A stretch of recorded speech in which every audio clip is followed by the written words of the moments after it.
Ya, kita akan dengarkan secara jelas, secara lengkap bagaimana beliau menggali, mempelajari sejarah-sejarah tersebut.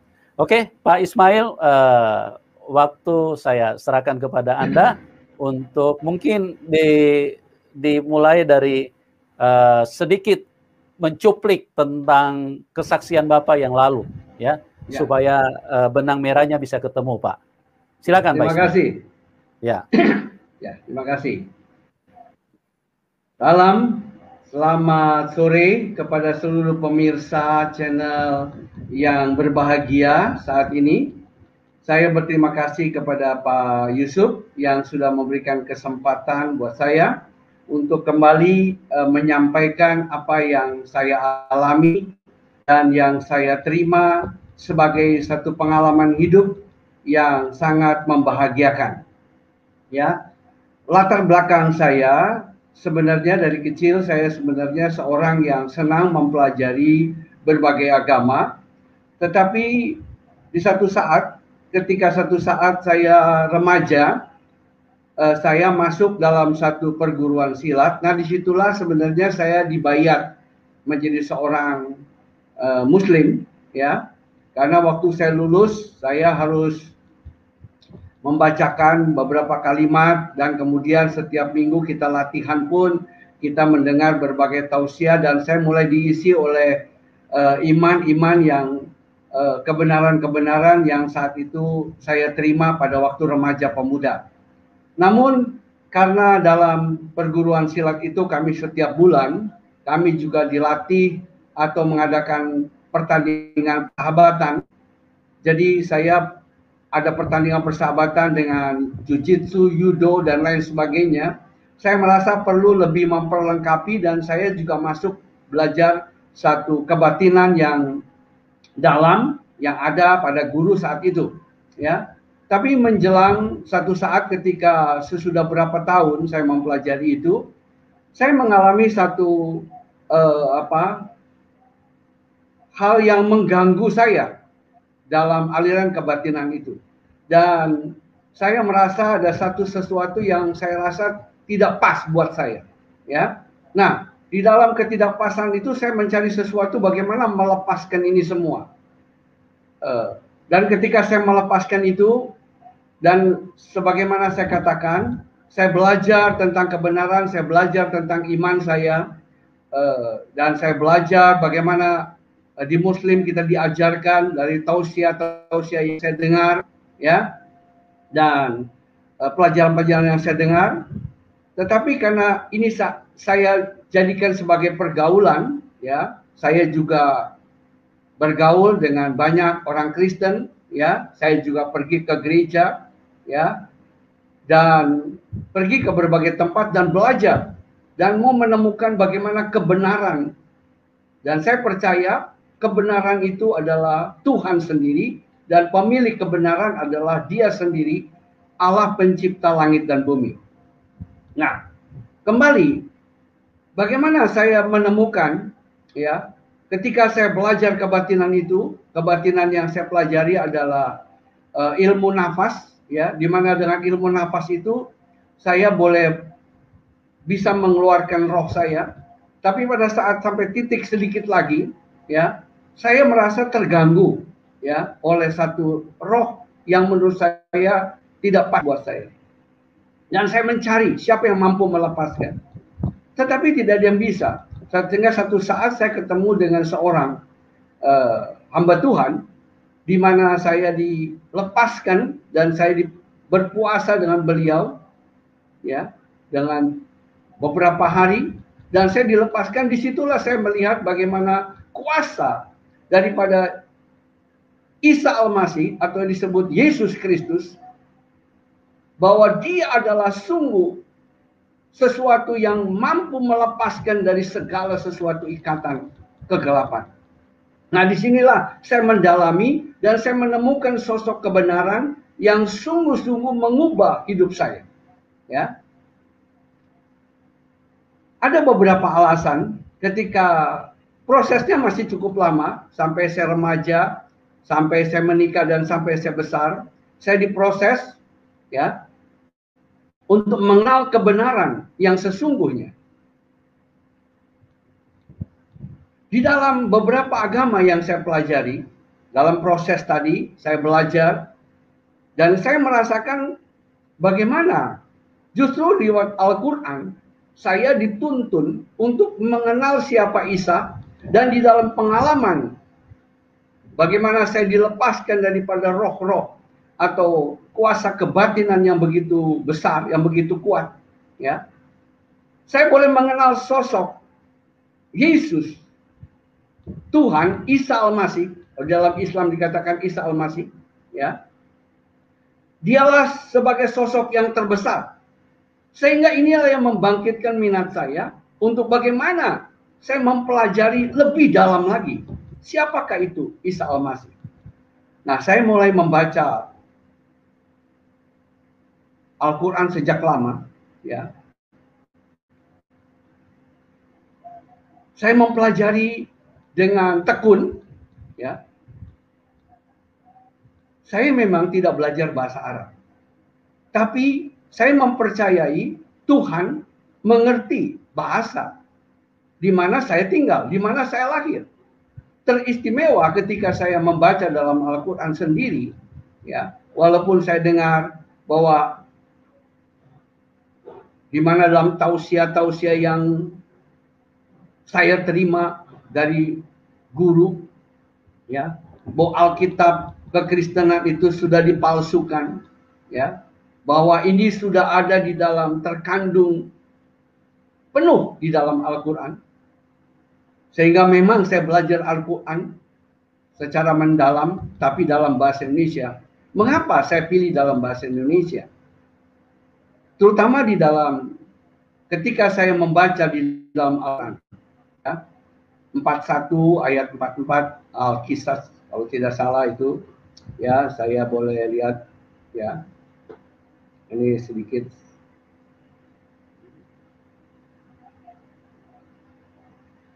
Fusilat, ya,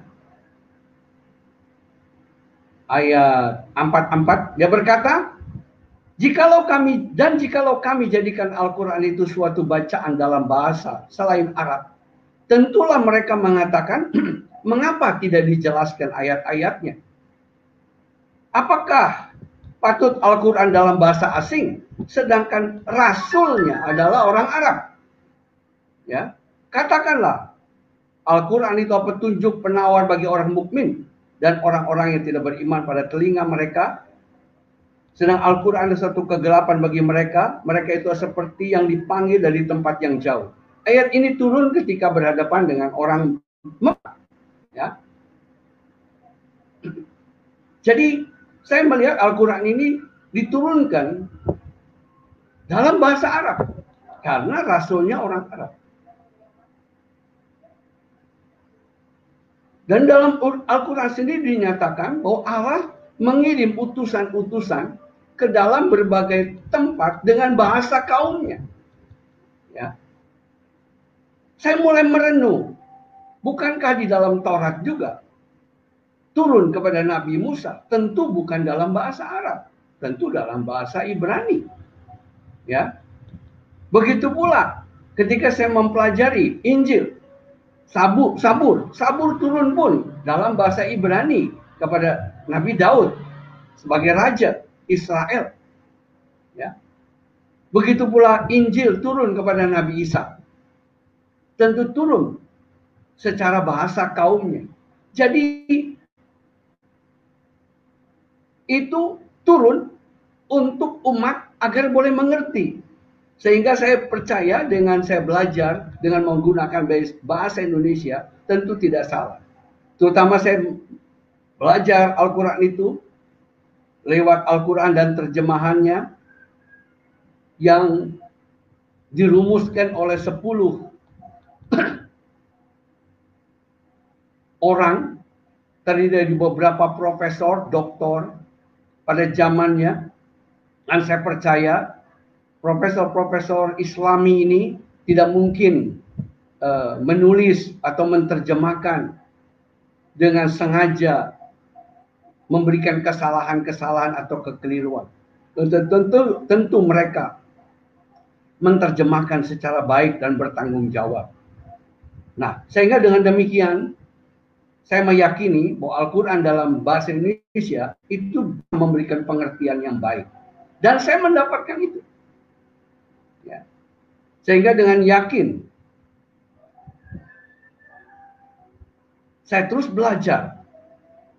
Nah, di dalam saya mempelajari, mengapa akhirnya saya memutuskan menerima Isa sebagai Tuhan dan Juru Selamat saya. Dan saya mengalihkan ya iman saya kepada Dia dengan penuh keyakinan, dengan proses yang secara baik, ya.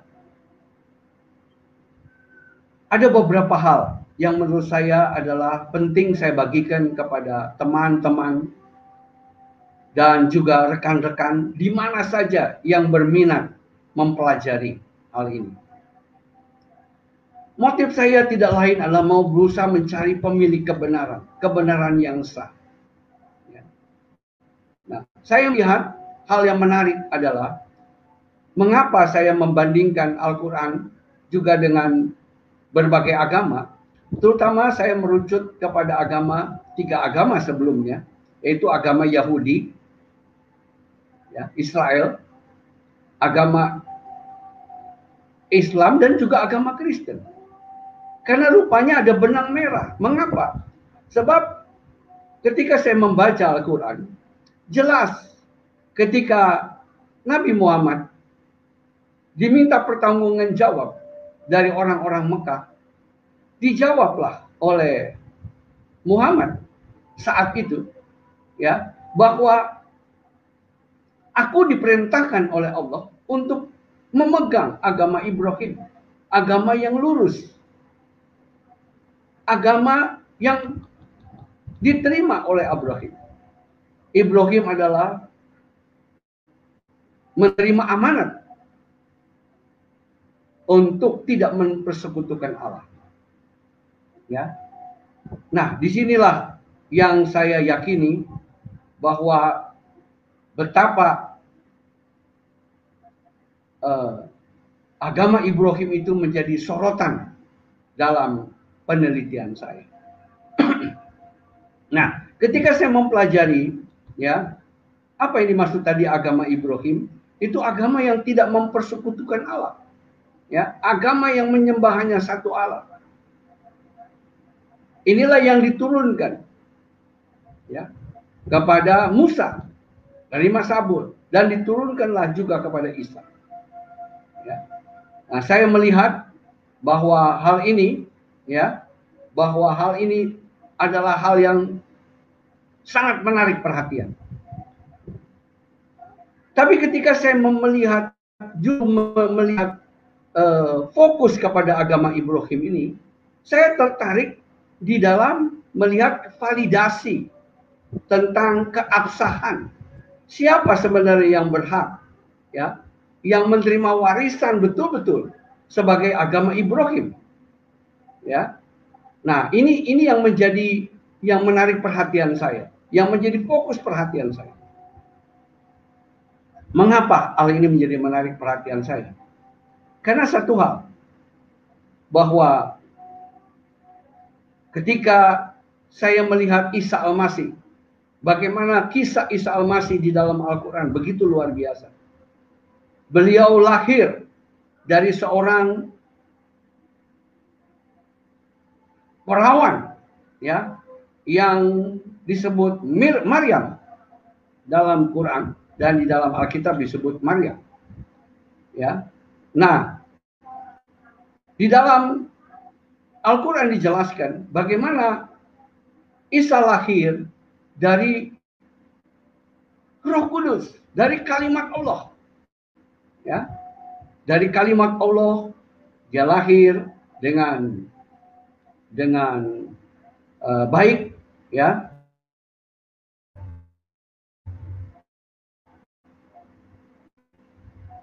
Dan dia pun menerima mujizat. Maka ketika pada zamannya, ketika Maryam, ya, setelah melahirkan, Dia diserang oleh orang-orang bangsanya, kaumnya.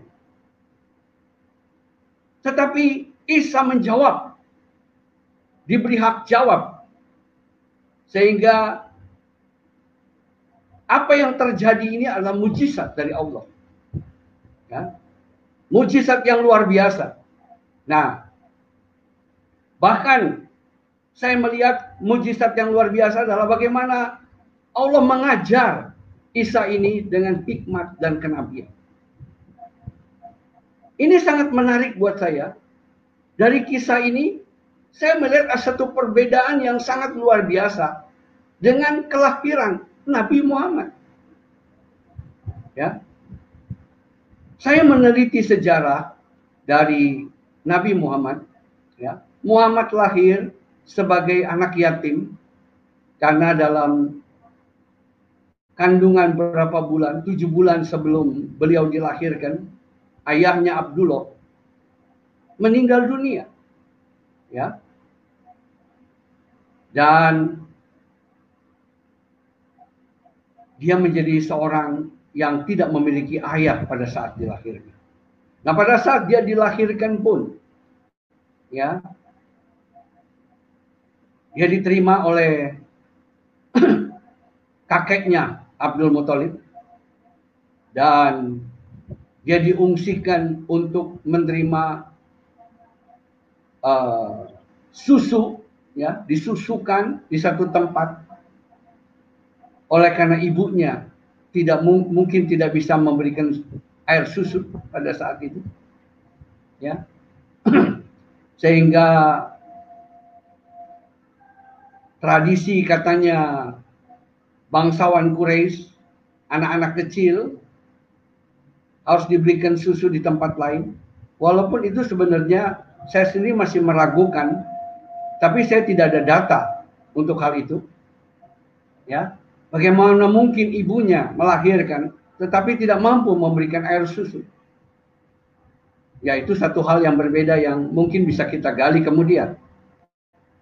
Tapi tradisi berkata 2 tahun. Setelah 2 tahun dia diantar oleh kakeknya. Dan yang menarik di sini adalah ada satu hal catatan menarik. Ketika dia dilahirkan sebelum disusukan, ya, atau antara itu, ya, maka Muhammad kecil ini, ya, Muhammad baby ini, dia diterima oleh kakeknya, dibawa ke Ka'bah. Dibawa ke Ka'bah dan di hadapan seluruh pemuka agama Quraisy, ya, dan di hadapan 360 berhala. Karena Ka'bah itu penuh dengan berhala. Ka'bah itu adalah tempat penyembahan dewa-dewa, Alata, Al-Uzza, dan Manat. Di mana pemuka agama Quraisy adalah penyembah agama berhala, termasuk Abdul Muthalib. Ya, itu adalah penyembah berhala. Sehingga mereka membawa Muhammad di situ dan diberi nama Muhammad. Ya, diberi nama Muhammad. Ini ceritanya yang saya gali. Walaupun setelah itu ada satu hal yang menarik tentang nama ini. Ya. Ketika dia diberi nama di hadapan seluruh pemuka agama dan di hadapan para berhala, saya melihat satu perbedaan yang sangat mencolok dengan kelahiran Isa. Isa lahir, dia diberi nama Isa alaihissalam itu oleh Allah, bukan oleh manusia. Ya, dia diberi nama, katakanlah dia Isa alaihissalam. Al-Quran menjelaskan ada 2 orang yang diberi nama lahir, yaitu Yahya, Nabi Yahya, dan Isa alaihissalam. Nah, saya di situ membandingkan bagaimana dikatakan bahwa kalau beliau adalah nabi penutup, nabi terakhir, nabi yang teragung, tetapi kelahirannya adalah sangat hal yang berbeda. Dan ketika besar pun bertumbuh, dia diajar dengan hal yang berbeda. Allah mengajar Isa langsung dengan nabi, kenabian, hikmat, Taurat, Injil, dan diperlengkapi dan Allah yang mengajar langsung. Artinya ada kontak langsung antara Isa si kecil dengan Allah. pemilik alam semesta. Tapi berbeda dengan kelahiran Muhammad. Muhammad lahir dibawa ke Ka'bah, di tempat pemuka agama berhala, dan bertumbuh besar. Bahkan setelah usia menjelang 6 tahun, beliau diajak oleh ibunya ke Yastrib, ya, di mana di Yastrib itu adalah sebenarnya keluarga besar ibunya. Kita tahu kota Yastrib adalah kota yang terbesar adalah di sana penganut agama Yahudi. Ya. Ada beberapa orang Quraisy atau orang Arab di sana. Nah, inilah keluarga besar daripada ibunya Muhammad. Dia berkunjung ke tempat keluarga besar ibunya, dan ketika beliau kembali mau menuju Mekah, kembali beliau ditimpa kesedihan karena ibunya harus berpulang, ya, ke Ramatul. Sehingga praktis beliau yatim piatu, ya. Dan itulah mengapa kakeknya Abdul Muthalib mengasuh sampai beliau besar. Dan kita melihat beliau baru mengenal tentang hal iman itu pun baru berusia ketika 40 tahun. Ya. Jadi sangat berbeda dengan Isa. Bahkan ketika beliau pertama kali menerima wahyu di Gua Hira, beliau begitu ketakutan. Beliau tidak tahu bertemu dengan siapa. Bahkan yang kedua kali dia begitu ketakutan sampai dia pulang, dia minta diselimuti, ya. Sehingga ketika pulang istrinya justru bertanya. Nah, ini di sini saya katakan anehnya, istrinya bertanya, mungkin istrinya tidak pernah terbiasa memanggil dia Muhammad. Istrinya memanggil, "Hai Abul Qasim, apa yang terjadi padamu?" Nah, ya. Ternyata saya juga membaca Muhammad punya nama Abul Qasim. Khusus banyak golongan Yahudi, baik di hadis, memanggil Muhammad itu tidak Muhammad, tetapi Abul Qasim. Ya. Ini satu hal yang sangat menarik pada catatan buat saya. Dengan demikian saya melihat jelas perbedaan yang sangat jelas bagaimana kelahiran Muhammad dibandingkan kelahiran Isa Al-Masih dan pertumbuhan iman Isa Al-Masih dengan pertumbuhan iman daripada Muhammad. Ya. Itu sangat berbeda jauh. Tidak dapat terbandingkan. Ya. Ini yang membuat saya melihat, wah, ini lebih luar biasa. Dan ketika saya gali lebih dalam, ada satu hal yang menarik dalam kaitan sebagai link yang berkaitan dengan agama Ibrahim. Ya. Nah, Ibrahim karena mengatakan bahwa ini yang menjadi amanat sebagai pemegang mandat, ya, daripada agama Ibrahim. Ketika Ibrahim menerima mandat dari Allah, maka dia memenuhi perintah-perintah dan larangan-larangan. Nah, perintah-perintahnya adalah tidak mempersekutukan Tuhan, menyembah satu Allah, ya, dan menerima amanat-amanat. Dan satu hal yang penting harus tercatat, bahwa ketika Ibrahim menerima amanat itu, dia disahkan oleh Allah dengan menerima tanda sunat. Maka sejak itu seluruh keturunan Nabi Ibrahim itu harus disunat. Nah, saya membaca di dalam, ketika saya bandingkan membaca dalam Alkitab, baik Ismail, baik Ishak, kedua anaknya pun disunat. Ya. Baik Yakub, Daud, dan semua sampai kepada Isa pun disunat. Karena itu adalah amanat. Nah, ketika sampai saya melihat daripada garis ini, saya cukup tersentak. Loh, Kalau begitu kapan sang nabi juga mengalami riwayat ini? Ternyata setelah saya baca dalam seluruh periwayatan, tidak ada Nabi Muhammad riwayat penyunatan beliau. Saya masih penasaran. Ya, saya bertanya kepada guru waktu itu. Saya bilang, mengapa kok saya tidak melihat riwayat penyunatan? Beliau berkata, ada. Walaupun saya tidak membaca saat itu, dan saya cari-cari memang juga saya meragukan, ya, bahwa beliau menerima itu ketika lahir. Loh, kalau ketika lahir beliau itu disunat, tentu kakeknya Abdul Muthalib pasti mengetahui.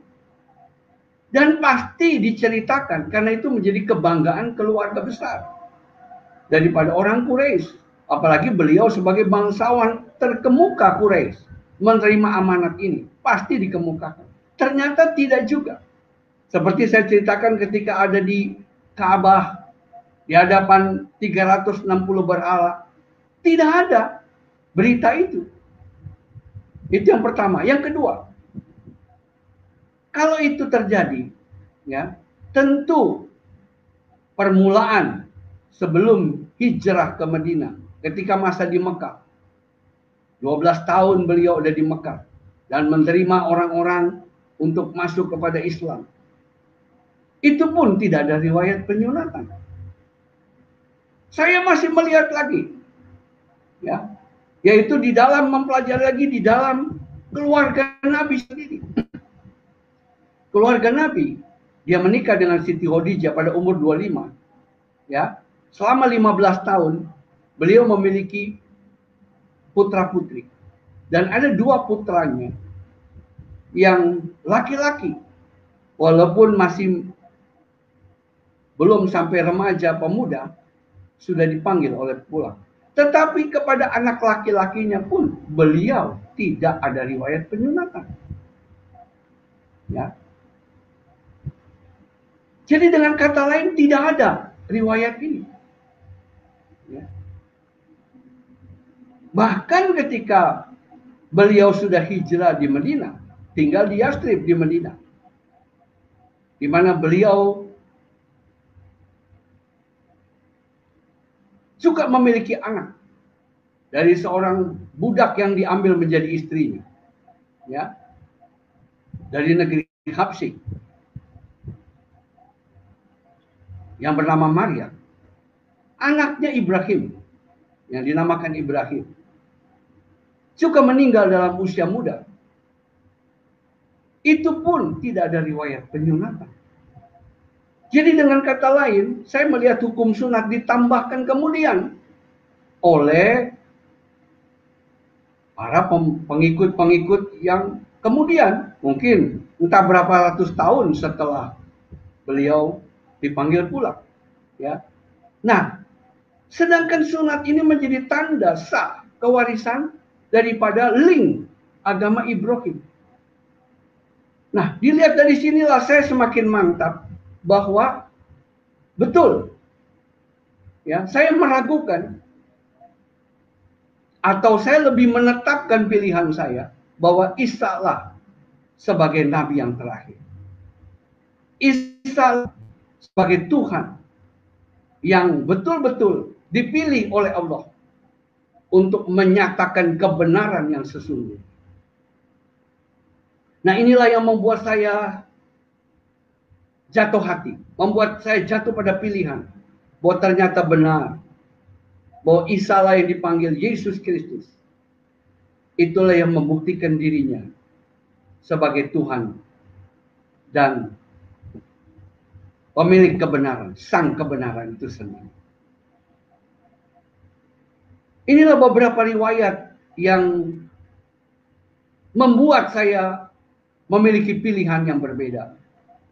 Sehingga dengan mantap dan dengan keyakinan yang penuh, saya mempercayakan diri saya untuk memilih Isa atau yang dipanggil Yesus sebagai Tuhan dan Juru Selamat saya. Nah, pesan saya kepada seluruh teman-teman sebangsa dan setanah air, mari kita pelajari sungguh-sungguh tentang kebenaran yang sesungguhnya. Karena kebenaran itu tidak mungkin dapat disembunyikan. Kebenaran itu akan dapat kita ketemukan kalau hati kita betul-betul mencari kebenaran yang sesungguhnya. Itu semua akan dibukakan dengan jelas. Ya. Kemudian soal kitab.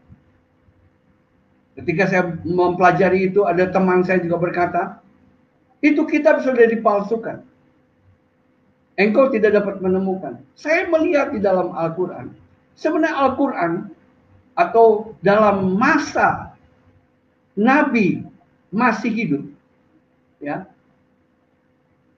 Bahkan di dalam riwayat-riwayat penurunan ayat-ayat suci kepada beliau, tidak pernah beliau kritik Alkitabnya itu sendiri, kitab itu yang dipegang oleh orang Kristen, orang Nasrani pada waktu itu, atau Taurat orang Yahudi. Tidak. Dia tidak pernah mengklaim bahwa kitab yang dipegang oleh orang Nasrani pada saat itu adalah kitab yang palsu. Tetapi yang diprotes adalah hal-hal yang disembunyikan oleh para rahib, yang disembunyikan oleh para orang-orang Yahudi di dalam mengajar kebenaran yang seharusnya mereka sampaikan. Itulah yang diprotes oleh Al-Quran. Nah, oleh sebab itu ketika saya mempelajari lebih dalam tentang kesejarahan, ya, situasi keadaan pada saat itu, memang Alkitab pada saat itu belum diterjemahkan.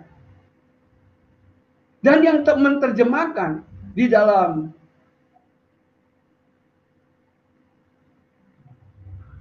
daerah kota Mekah adalah Waraka bin Nawfal. Siapakah Waraka bin Nawfal? Waraka bin Nawfal adalah seorang pendeta Nasrani yang menjadi pamannya Siti Khadijah. Ya. Nah, beliaulah yang justru memperkuat ketika Nabi pertama kali menerima pewahyuan. Nah, ini juga menarik perhatian, ya. Menarik perhatian saya. Ketika beliau pertama kali menerima pewahyuan, beliau begitu ketakutan.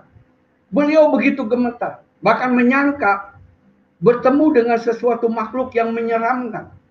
Beliau tidak tahu. Al-Quran sini menjelaskan. Menjelaskan bagaimana beliau tidak tahu tentang hal iman. Muhammad tidak tahu hal-hal yang gaib. Tidak tahu hal-hal apa itu Alkitab sebelumnya. Berbeda dengan Isa. Isa sejak kecil, sejak lahir, dia telah memiliki mujizat.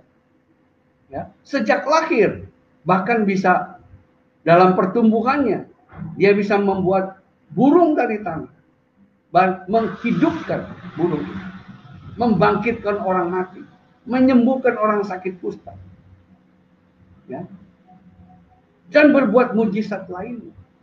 Kenapa? Sebab Allah sendiri yang mengajar beliau langsung.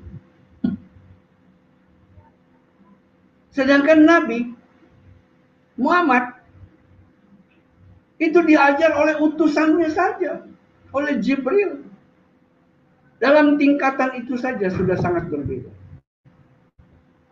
Inilah yang membuat saya meneliti dan mendorong dan meyakini bahwa sebenarnya ada hal-hal yang perlu diperdalam, perlu digali dengan lebih jelas. Ya, seperti tadi saya kemukakan, ya, bahwa ternyata Al-Quran sini menjelaskan kalau Muhammad sendiri merasa ragu dengan apa yang diterimanya, tanyalah kepada orang-orang yang terdahulu yang telah diberi kitab sebelumnya. Ya. Jadi dengan kata lain, untuk dapat memahami apa yang diterima saat itu, dia harus merujuk kepada Alkitab. Begitu pula ketika beliau pertama kali menerima sesuatu yang menakutkan. Menurut Muhammad saat itu, dia begitu ketakutan, begitu stres, begitu tertekan. Dan dalam penekanan itulah dia mesti datang kepada orang yang dianggap mampu memberikan kekuatan kepada imannya. Tentu orang yang sepaham, yang mengerti dia. Anehnya dia tidak datang ke pemuka agama Quraisy. Dia tidak datang juga ke pemuka agama Yahudi. Tetapi dia datang ke pemuka agama Nasrani, yaitu Waraka bin Nawfal. Nah, inilah yang saya lihat betapa beda jauh antara Isa Al-Masih dengan Muhammad secara kedudukan, ya, secara kenabian itu sangat berbeda jauh. Ya. Bahkan tidak dapat terbandingi. Ya. Justru Al-Quran sendiri menjelaskan hal itu. Ya. Nah, dari situlah saya meyakini bahwa ternyata untuk dapat memahami siapa itu, ya, dan bagaimana kebenaran ini, ya, maka Alkitab dapat memberikan jawaban yang luar biasa. Nah, inilah yang saya melihat catatan yang terakhir yang saya mau bagikan kepada Bapak Ibu, bagaimana saya meyakini bahwa ternyata Isa Al-Masih memiliki nilai lebih dari segala-galanya. Ya. Bagaimana dari kisah Al-Quran ini, ya, Isa Al-Masih telah dipersiapkan, bahkan terakhir ketika dia turun kembali, bukan lain-lain nabi yang diminta oleh Allah menjadi hakim bagi seluruh makhluk di dunia. Hanya Isa Al-Masih yang turun sebagai hakim yang adil dan sebagai imam bagi seluruh bangsa. Ya. Nah, inilah yang meyakini kita bahwa ternyata Allah menetapkan yang sungguh-sungguh. Siapakah yang hak, siapakah yang sah sebenarnya. Itulah yang memberikan keyakinan buat saya di antara hal-hal yang lain yang bisa saya bagikan lebih jauh, ya. Bagaimana Isa Al-Masih itu memberikan keutamaan yang paling besar dan terbesar dari seluruh nabi yang ada. Dan di dalam Alkitab dijelaskan bahwa dia adalah Tuhan atas seluruh makhluk. Nah, inilah sang kebenaran yang sesungguhnya. Ya. Inilah yang mendorong saya dan meyakini saya bahwa Isa Al-Masih itu patut menjadi pemegang, penuntun untuk kita menemui sorga yang sesungguhnya, bukan yang lain. Demikianlah sedikit kesaksian saya, bagaimana saya menemukan kebenaran, bagaimana saya menemukan siapa sesungguhnya yang dapat menuntun kita menuju tempat yang kekal dan sorga yang benar, yaitu Isa Al-Masih sebagai satu-satunya jalan kebenaran dan hidup. Tuhan memberkati kita. Terima kasih. Saya kembalikan kepada Pak Yusuf. Haleluya, luar biasa. Ya, puji Tuhan ya. Jadi bagaimana Pak Ismail adalah seorang pembelajar yang benar-benar supaya tidak ada hal-hal yang merugikan apabila beliau mengambil satu keputusan sehingga beliau mempelajarinya dengan sungguh-sungguh, ya. Dan ini saya pikir merupakan satu contoh yang sangat baik untuk kita, daripada kita berdebat, daripada kita saling adu pendapat yang mungkin hanya menurut kata orang. Maka saya pikir apa yang dilakukan oleh Pak Ismail ini adalah sebuah pelajaran terbuka buat kita semua untuk belajarlah, cari tahulah berdasarkan fakta-fakta sejarah atau berdasarkan keterangan-keterangan yang memang bisa ada pertanggungjawabannya, ya. Nah, Pak Ismail, saya mau sedikit bertanya nih kepada Pak Ismail. tadi dari perbandingan setelah Bapak melewati kajian-kajian atau pelajaran-pelajaran yang Bapak lalui, ya, di bagian mana yang Pak Ismail merasa benar-benar bahwa Isa Al-Masih atau yang disebut Tuhan Yesus Kristus itu adalah Tuhan? Itu di bagian mana, Pak? Apa mungkin Bapak menemukan itu di bagian Al-Quran atau Bapak juga membandingkannya dengan di Alkitab? Mungkin Bapak bisa uraikan sedikit lebih tajam supaya yang mendengarkan bisa lebih tercerahkan gitu. Silakan Pak Ismail. Terima kasih. Jadi memang ketika saya pertama kali membaca Quran, di situ dijelaskan tentang bagaimana keunikan Isa Al-Masih, ya, di dalam memiliki mujizat-mujizat dan memiliki kegoiban-kegoiban yang datang dari Allah langsung. Dan disitulah juga membuat saya sedikit membingungkan ketika saya membaca justru di dalam Quran. Muhammad sendiri menjelaskan, aku tidak tahu hal yang gaib, aku tidak tahu tentang iman, aku tidak tahu tentang Alkitab. Di situ aja sudah sangat berbeda jauh, ya. Bagaimana kualitas iman, ya, seseorang dari kecil, dan beliau sendiri sudah besar pun masih tidak mampu menjelaskan, ya. Di situ membuat saya melihat bahwa siapa ini sosok Isa yang sesungguhnya, ya, yang diberikan suatu kehebatan di dalam Quran.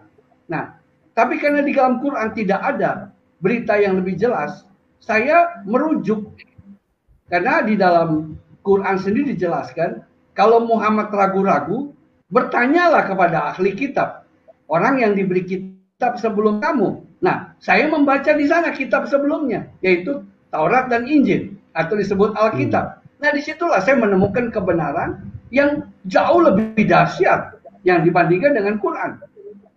Ya. Nah, pada saat saya membandingkan itu, tadi seperti saya katakan, memang ada suara mengatakan, oh ini kitab ini palsu. Ya, udah dipalsukan. Loh, saya mencari dari mana keterangan palsu. Ternyata di Quran sendiri tidak pernah dinyatakan itu palsu. Justru Quran mengklaim, memprotes, ya, yaitu cara-cara para rahib Nasrani dan para rahib Yahudi menjelaskan tentang isi kitab mereka. Isi yang dijelaskan itu adalah hal yang salah.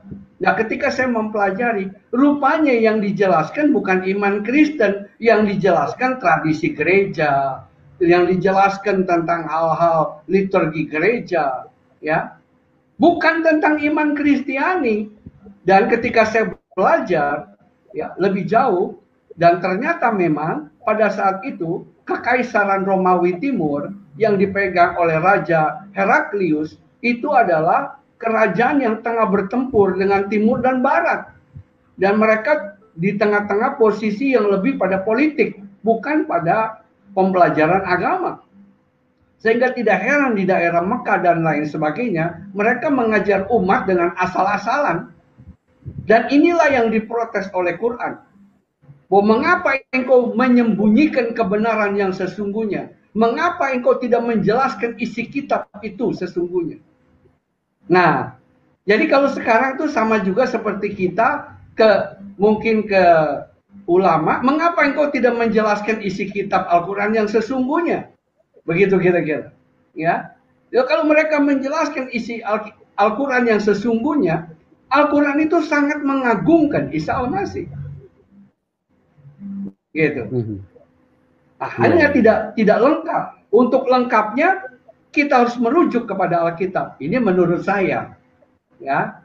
Nah, sehingga saya mengajak itu karena banyak orang-orang Islam pada umumnya atau sama dengan orang Kristen, itu mereka menjadi Kristen atau menjadi Islam hanya karena keturunan, Pak. Ya. Jadi tidak pernah tahu itu apa isi kandungan Al-Quran, apa tidak tahu isi kandungan Alkitab, begitu kira-kira. Ya. Sehingga ketika mereka datang, mereka hanya bisa tahu Al-Fatihah, ngaji, cukup. Dan apalagi diperkuat bahwa katanya bahasa Arab itu bahasa surga. Padahal Al-Quran sendiri tidak pernah mengklaim bahwa bahasa Arab itu adalah bahasa surga. Ya. Karena di dalam Al-Quran Allah berkata, Allah menyatakan kebenaran di muka bumi dan mengutus para rasul sesuai dengan bahasa kaumnya. Artinya kepada pemuka agama orang Israel, yaitu bahasa Israel, ya, kepada orang Yunani bahasa Yunani, dan juga kepada orang Arab ya bahasa Arab, kan begitu. Artinya Allah memberikan kebebasan pada bahasa menurut kaumnya. Nah, inilah yang mungkin perlu digali lebih dalam.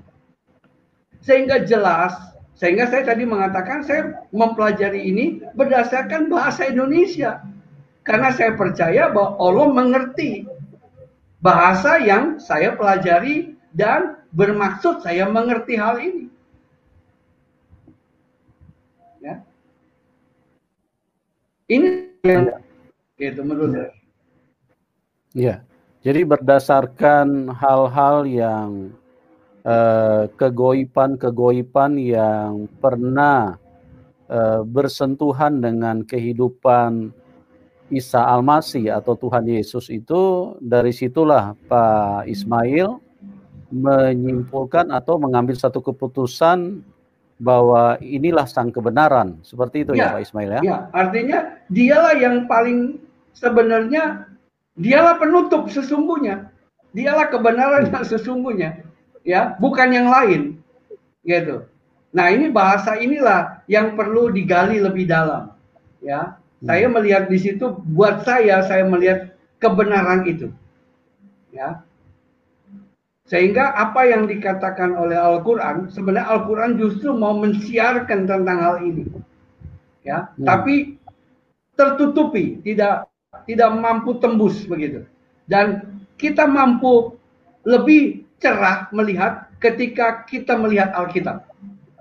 Gitu.